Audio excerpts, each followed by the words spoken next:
Labas vakaras. Šiandieną, kaip visada, pirmadienį susitinkame sielos aritmetikos rubrikoje.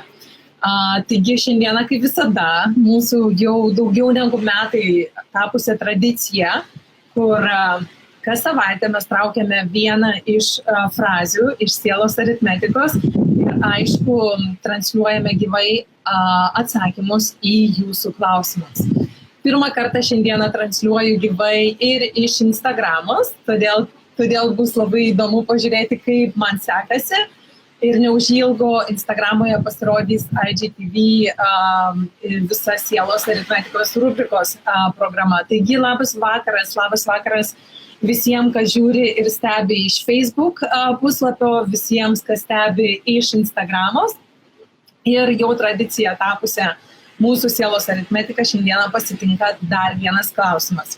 Šiandieną klausimas yra labai žemiškas ir labai žmoniškas ir aš manau reikalingas kiekvienai moteriai išgirsti ir pagalvoti arba paklausyti, ką galėtų reikšti man arba kaip tai galėtų atspindėti mano pačios gyvenime. Taigi, man rašo Rita. Labą dieną, Leonora. Kaip Jūs manote, ar moteris gyvendama santuokoje virš 20 metų turi teisę imti pinigus, kuriuos vyras slepia nuo šeimos ir paėmė nupirkti rūbų, batų vaikams ir savo klaustukas? Vyras uždirba gerai, daug dirba, bet šeimai sako, jog tai jo pinigai, o jūs patys uždirbkite. Kaip išeiti iš šitos situacijos? Jaučiuosi pažeminta, nes vyras išvyksta dirbti į užsienį po 4 savaitės.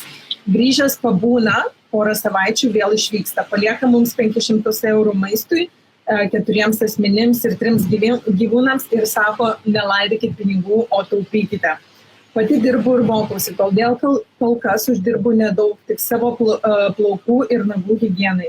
Susipainiojau situacijoje, ar aš turiu nusispjauti ir uždirbti pati savo ir vaikams, ir nebeprašyti vyro pinigų, nes tai išsekina energetiškai, nes prasideda barniai arba įrodinėjimai savo tiesų. Tik turiu palaukti, kol baigsiu studijas. Ar aš turiu drąsiai eiti ir paimti pinigus, nes tai šeimos pinigai klaustukas. Bet tada bus barniai ir jausiuosi kaip vaginti. Ar galite padėti man išspręsti šitą klausimą? Na ką, dėkuoju už klausimą, Rita, jisai yra tikrai šiandieną ne apie kosmosą ir ne apie sielą, o apie gyvenimiškus dalykus. Ir kaip ir šiandieną poste minėjau, kaip danguje, taip ir žemėje, kaip viduje, taip ir išorėje, aš norėčiau pažiūrėti į šitą klausimą, kad mes atkreiptumėme dėmesį į šitą klausimą truputėlį iš kitos pusės, truputėlį iš apimtinės arba sąmoningos pusės, o ką reiškia moteriai būti tokioj situacijai ir kodėl mes ją pritraukėme. Nuomonių gali būti daug, kaip reikėtų elgtis ir kaip turėtų elgtis vyras, kaip turėtų elgtis moteris šitoje situacijoje, kas turėtų duoti pinigus, kas turėtų imti tuos pinigus. Tai vėlgi yra nuomonių arba paviršutinio dalyko klausimas. Ir kaip ir minėjau, ir visada esu už sąmoningumą, o ne už išorinį kosmetinį gyvenimo valymą. Todėl medį reikia pradėti gydyti ne nuo vaisių ir ne nuo lapų, o nuo šaknų. Todėl šaknis ir visa esmė šito klausimo Rita ir kitoms ir kitiems slypi visiškai nesprendime, ką daryti šitom klausimu, kodėl aš esu šitoje situacijoje ir kas vis dėlto mane privertė arba pritraukė būti šioje situacijoje ir kodėl aš turiu įrodinėti kažkam, kad aš esu verta. Ir vienas dalykas noriu pasakyti, kada mes dažnai pykstame arba atsidurame vienoje arba kitoje galbūt savo situacijos aklavietėje, tai ir yra situacija, tai ir yra veidrodis, kaip aš save pati vertinau, kaip aš save pati kaip moteris vedžiau visą šį laiką ir tai yra tik tai pasekmės. Pasekmės, kaip vyras elgėsi su jumis, pasekmės taip, kaip jūs elgėte su savimi. Ir tam, kad aš tai sakau, tai nesakau tam, kad mes pradėtume kaltinti save, o tam, kad galėtume prisijimti atsakomybę už savo elgesį su savimi. Nes nepamirškime vieno dalyko. Tai, ką galvojame šiandieną, tai, kaip gyvename šiandieną, tai, ką veikiame su savimi šiandieną, tai nusprendžia mūsų rytdieną. Tai galima pasakyti simboliškai, kad tai yra tiesa. Anksčiau ar vėliau mūsų gyvenimas tampa fizinė realybė, ką mes jaučiame viduje. Todėl, miela Rita, tai, kad tu nuspręsi, ar tu nuspręsi imti šio pinigus, ar kaip tu sakai, jaustis vogti, ar tu nuspręsi išeiti iš šitos situacijos, tai priklausys nuo tavo pačios santykio su savimi. Dėl to labai svarbu, bet kurioje situacijoje, kada mes atsiduriam į aklavietę arba atsiduriam į vieną arba kitą momentą, kada nežinome, kaip iš jo išeiti ir matome tik kitose žmonėse problemas, mums reikia grinai sustoti, įkvėpti, iškvėpti ir pažiūrėti, ką aš sukūriau, ką iki šios dienos turiu šitam gyvenime, kaip rytos situacijoje mes turime 2 vaikus, 3 gyvūnus, vyrą, kuris dažnai išvažiuoja, duoda labai mažai pinigų ir reikalauja labai daug. Tai ir yra momentas, kada mes iš savęs ilgą laiką, šiuo metu šiuo klausimu yra Ritos atvejs, ilgą laiką iš savęs ėmei, davei kitiems, bet niekada negrįžai ir nedavei savo. Yra vienas iš tokių egzamininių klausimų, kuriuos aš noriu užduoti jums šiandieną. Tai pirmas, gal vienas iš svarbiausių klausimų yra atsakyk savo keliais žodžiais, kas tave labiausia erzina kitose žmonėse. Šiuo atveju Rita arba labiausia erzina, arba tave labiausia liečia psichologiškai, energetiškai, labiausia judina tavo vidų. Kokios savybės tave labiausia judina žmoguje. Ir tas, kas tave labiausiai judina, arba skaudina, arba kabina kitose žmonėse, tai ir yra tai, ką iš tikrųjų tu darai pirmiausia savo esybei, savo vidiniai mergaitai arba savo sielos gelmėms pati savo. Labai dažnai mums žymiai paprašiau pamatyti iš šalies, kaip žmonės blogai elgiasi arba kaip žmonės blogai daro, taip ir nepastebint, o iš tikrųjų, ką darome mes ne taip ir ką darome mes blogai pačios savo prieš save. Ar tai būtų vyras, ar tai būtų moteris, visi rezultatai, pritraukiant savo mylimuosius, pritraukiant savo šeimą, pritraukiant savo antrąją pusę, pritraukiant ir kuriant savo gyvenimą, darbus ir santykius su aplinkiniais, yra mūsų santykius su savimi. Todėl, miela Rita, šitoje vietoje tikrai labai linkiu tau padirbėti pirmiausia su saviverte, su verte pačios savęs. Ar tu vertini pati save? Ar tu tikrai save be nagų ir plaukų priežiūros kada nors tau skyrei laiko? Ar kada nors priėjai prie tos esminės gelmės ir prasmės, kur pati savo tampi vertybė? Nes kada mes pradedam tapti savo patys vertybėmis, tik tada mes galim nuspręsti, jog vienos arba kitos situacijos, kurios mūsų nebedaro, mes nesijaučiame vertingos arba mylimos arba vertinamos, galbūt tos situacijos pats laikas iš jų išeiti arba pats laikas jas keisti. Kadangi turite žymiai rašai daugiau klausime ir siuntėjai didesnį laišką, jau tavo laiškas yra ne vienas šią temą ir žinau, kad tu labai lauki konkretaus atsakymo, kaip tau daryti, ar imti pinigus ar ne. Aš tau linkiu pirmiausia pažiūrėti, o ką tu linkėtum, tarkime, pastatyk save į šitą situaciją, į save tarsi savo mylimiausios dukros arba savo mylimiausio vaiko, nesvarbu, ar tai yra sūnus, ar tai yra tavo dukra, savo mylimiausio žmogaus situaciją pastatyk savo mylimiausią žmogų į tavo situaciją. Ir ką norėtum jam patarti šioje vietoje, kaip jis turėtų pasielgti. Ir kada tu pamatysi iš šalies, ką tu norėtum patarti savo mylimiausiai dukrai arba savo mylimiausiam žmogui šitoje situacijoje, aš linkiu tau pasielgti lygiai taip pat. Nes kada mes pradedame mylėti save, tada nustojame aiškintis kitiems, nustojame įrodinėti kitiems, nustojame nustojame reikalauti už kitų, o pradedame veikti. Ką reiškia pradedame veikti? Šitoje vietoje, Rita, tau be galo svarbu atrasti savivertę pačiai savo su savimi ir atrasti kitą situaciją arba kitą būdą bendrauti ir keisti šitą situaciją nekeičiant vyrą, o keičiantis pačiai. Ir tai gali būti be galo daug situacijų. Kada mes išaugame batus, kiekvienas iš mūsų mes keičiame tuos batus skirtingai. Vieni vaikštome, kol pritrina mus kojas ir šlubuojame, kiti nusimauna batus ir eina ir ieško ir matuojasi daug kitų batų, kol randa. Treti įsikimba į tuos senosius batus ir visą gyvenimą gailisi, kokie jie buvo geri ir kaip dabar yra blogai, tuose mylimiausiose batuose būti. Ir tai priklauso nuo kiekvieno žmogaus sprendimo. Todėl, miela Rita ir mielos moterys, nėra, arba mieli vyrai, nėra nei vieno tinkamo arba teigiamo atsakymo, ką tokiais atvejais daryti, kada mes patys užsispaudžiame į save kampą. Ir jeigu mūsų artimieji žmonės arba antrosios pusės mums neduoda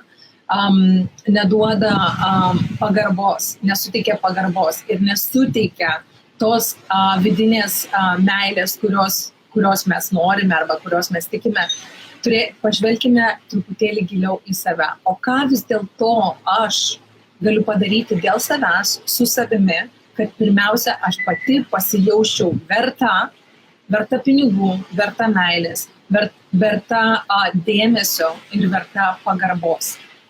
Tik tada, kada tu iš tikrųjų vibruosi, miela Rita, tuom, apie ką tu sakai, vibruosi tuom, kad tave turėtų gerbti vyras, tau duoti atitinkamai pinigų, nes tu esi 2 nuostabių vaikų motina, kuri ruselikį dabar žydimi, kol vyras dirba. Ir kada tu jausies verta žmogaus, kuris iš tikrųjų tave myli, tik tada pradės situacijos keistis.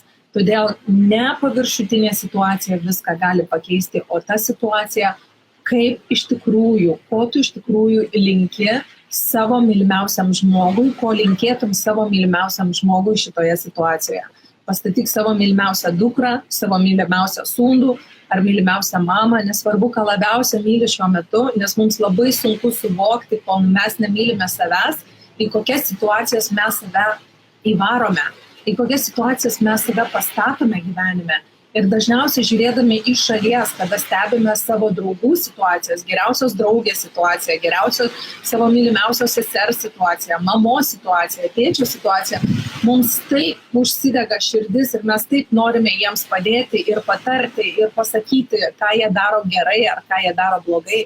Aš norėčiau kiekvieną iš jūsų pakviesti, pažvelgti į savo situacijas, kurios šiuo metu jūs skaudina, kurios šiuo metu jums spaudžia, taip, kurios šiuo metu jūs jaučiatės aklavietėje ir pakviesti tas situacijas pažvelgti kitų kampų, pažvelgti, tarsi jūs žiūrėtumėt į mylimiausio žmogaus gyvenimo situaciją.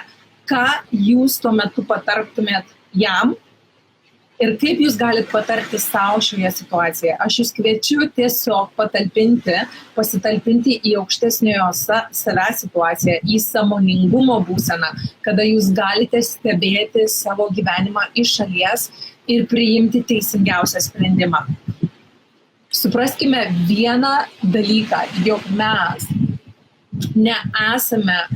neturime vieno sprendimo, jog nėra vienintelės teisingos situacijos. Mes visi priimam sprendimus pagal savo sąmoningumo lygį, pagal savo meilės savo lygį ir pagal savęs ir gyvenimo suvokimo lygį. Todėl vienas iš didžiausių išeičių gyvenime nekentėti, o mėgautis nuo pirmadienio iki sekmadienio yra labai svarbu pirmiausia pastebėti, jog pirmiausia susijungti su savim ir dėti ir kreipti dėmesį pirmiausia į save. Todėl noriu pasidalinti su kiekviena iš jūsų, su visais jumis, kurie žiūrite čia online, Facebook'e gyvai ir jau matau Instagramoje taip pat jungiatės. Leonora Bijų puslapyje aš su jumis pasidalinsiu meditaciją, kuri yra nemokamai, meditacija, kuri vadinasi Aš esu. Tai yra meditacija 10-15 minučių, kurią rekomenduoju daryti kiekvieną dieną, kada jūs skiriate laiko sau. Nes jeigu mes norime mylėti kažką kitą, jeigu mes norime skirti dėmesio kitam, jeigu mes norime perteikti savo vaikams geros įtaikos gyvenime, kitą aktyvuoti, kad mylėtų mus, mes turime pradėti mylėti save. Bet mylėti save ne tik pedikiūrais, manikiūrais arba pabėgimais į atostogas, bet mylėti save ir gerbti, investuojant kasdieną savo į save dienos arba kažkiek tai laiko su savimi pabūti, tam, kad pradėtume jausti pagarbos savo jausmą. Tik tada, kada mes pradėsim gerbti save, tik tada mus gali pradėti gerbti kiti.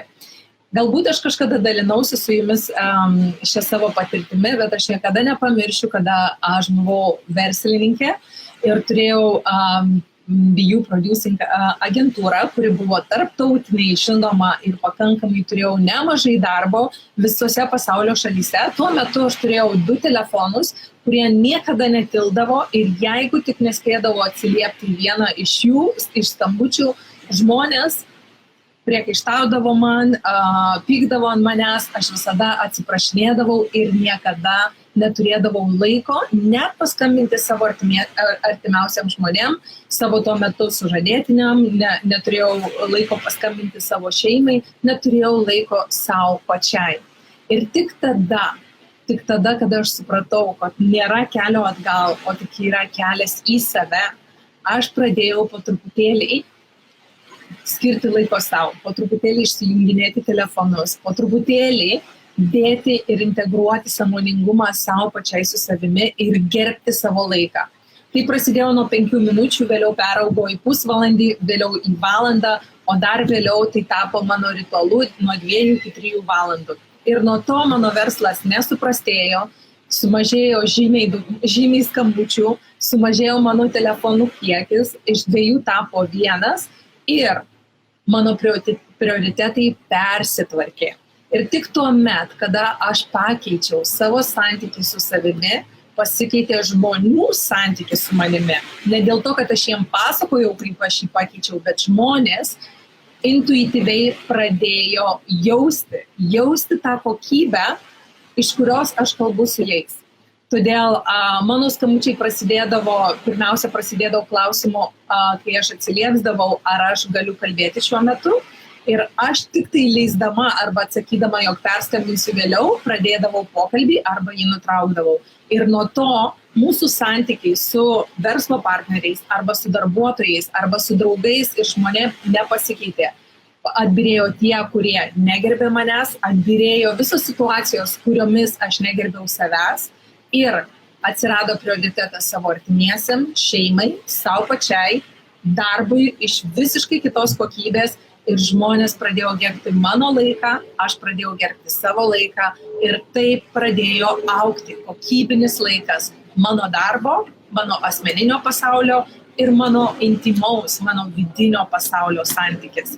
Todėl, mielieji, nepamirškim, kuo labiau gerbsime savo laiką, kuo labiau investuosime į save, tuo labiau ir sėkmingiau mes galėsime išoriniam pasaulyje manifestuoti tos dalykus, kuriuos norime, o ne tuos dalykus, kurių mes bijome. Todėl ačiū, Rita, tau už klausimą. Tikiu, kad šitą sprendimą priimsi pačiu tinkamiausiu tau momentu ir linkiu tau būtinai papraktikuoti šitą meditaciją, kurią uždėsiu į sielos aritmetikos rubrikos sieną, nemokamą linką ir pasidalinsiu su jumis Instagramoje lygiai taip pat. Ir noriu pasakyti, jeigu praktikuosime savo sąmoningumą gyvenime, jeigu mes investuosime į save, visada šita investicija atsipirks. Tai yra didžiausias nekilnojamas turtas, koks tai gali būti jūsų gyvenime. Nuo savęs mes niekur nepabėgsim. Ekonomika gali griūti, laikai gali keistis, bet vidinė būsena yra statoma kiekvieną dieną, diena iš dienos. Todėl, mielieji, sėkmingai ir atsakingai kurkime savo gyvenimą su kiekvienos dienos mintimis, pradėkime nuo savęs. Nemokinkime kitų, o pradėkime mokinti save. Nepatinka kas nors, kas sukūrėme išorėje, nepatinka kas nors kitose žmonėse, žinokite, kad tai nepatinka jums, kaip jūs elgiatės patys su savimi. Todėl nemuškim savęs, nekaltinkim savęs, nepykim ant kitų, o prisijėmę atsakomybę, keiskime savo mintis, keiskime savo įpročius, keiskime savo praktikas ir taip galėsim tobulėti patys ir keisti savo gyvenimus. Ir tai, kad aš esu ant šito jūros kranto ir gyvenu magiškoje saloje daugiau negu 9 metai, tai yra mano pačios vidinio darbo kūryba. Kūryba nepabėgti iš Lietuvos, nepabėgti nuo savęs, nepabėgti nuo kitų, o kūryba, kad aš pradėjau keisti savo vidinį pasaulį, pradėjau keistis mano išorinis pasaulis. Ir tai įvyko diena iš dienos, metai iš metų, viskas vyksta po truputį, bet labai prasmingai ir giliai. Ir tam, kad sielos aritmetikos rubrika netaptų tik šakutėmis per vandenį žodžiais, aš noriu pasidalinti su visais jumis ne sielos aritmetika, o online mokymais kelionė į save, kurie atneša be galo daug žinių. Aš tenai sudėjau didžiulį metų patirtį darbui su savimi, auginant sąmoningumą, daug praktikų, daug meditacijų, daug paskaitų, kurios gali jums padėti, neišėjus iš namų, praktikuoti savo aukštesnį aš, savo sąmoningumą, savo suvokimą apie save, apie gyvenimą, integruoti ir keisti savo gyvenimą ne iš išorės, o iš vidaus į išorę. Todėl, jeigu jums įdomu, prašau užeiti į online mokymai kelionė į save. Nuorodą taip pat pasidalinsiu netrukus Leonora Bijų puslapyje, Facebook'e. Ir užėjus ten galite pasidomėti nemokamomis programomis, yra ir nemokamų, ir mokamų. Pasidomėkite meditacijomis, pasidomėkite praktikomis, nes visa tai yra priimtina ir prieinama jau čia ir dabar. Nereikia niekur ieškoti ir nieko bėgti. Ir nepamirškim vieno dalyko. Visko, ko mes ieškome, yra mumise. Tad sėkmės didžiausios ir kaip visada tradiciškai sielos aritmetikos rubrikoje mes šiandieną trauksime frazę, kuri mus lydės visą likusią savaitę. Taigi žiūrime, ką šiandieną galime ištraukti. 63 puslapis ir frazė mūsų laukia tokia. Viena iš esminių nuostatų asmeniniai laimiai pasiekti, jai susikurti, yra buvimas aktyviems, veikimas iš savo gyvenimo šeimininko pozicijos. Taigi šitą frazę dar kartą patvirtina, jo gyvenimo šeimininko pozicija yra kuriama, statoma, taip kaip yra fizinio kūno raumenys yra treniruojami, taip ir sąmoningumas yra treniruojamas. Todėl sėkmės mums visiems, tobulinant savo gyvenimą, ne dėl to, kad esam netobuli ar nepakankami, o dėl to, kad mes galim susikurti savo vidinę laisvę tik tada, kada mes pažinsime save ne iš išorės, o iš vidaus. Ir suvoksime, jog viską, ką turim aplinkui savo gyvenime, turime vien dėl to, kad susikūrėme jį tokį, kuo mes tikėjome, kokias baimės, nepasitikėjimus mes nešiojomės. Ir niekada nėra per vėlu tą gyvenimą pakeisti, nekeičiant žmonių, o keičiantis patiems savo. Gero vakaro, prasmingos savaitės ir iki pasimatymo kitą pirmadienį 8:30 Lietuvos laiku sielos aritmetikos rubrikoje gyvai. Rašykite klausimus į info@leonorabiju.com ir būtinai juos atsakysiu gyvai arba raštu, arba tada, kada mes susitiksime viename arba kitoje programoje. O tos, kurios nori atvykti į Oslą arba gyvena Osle, Norvegijoje, jau neužilgo, balandžio 26-28 dienomis mes susitiksim Oslo mieste. Lietuviškai grupėje gyvai vesiu 2 dienų praktinį seminarą, ką reiškia gyventi iš savo aukštesniojo aš. Žinoma, galima užduoti klausimus ir rašykite mums info@leonorabiju.com ir būtinai į juos atsakysiu.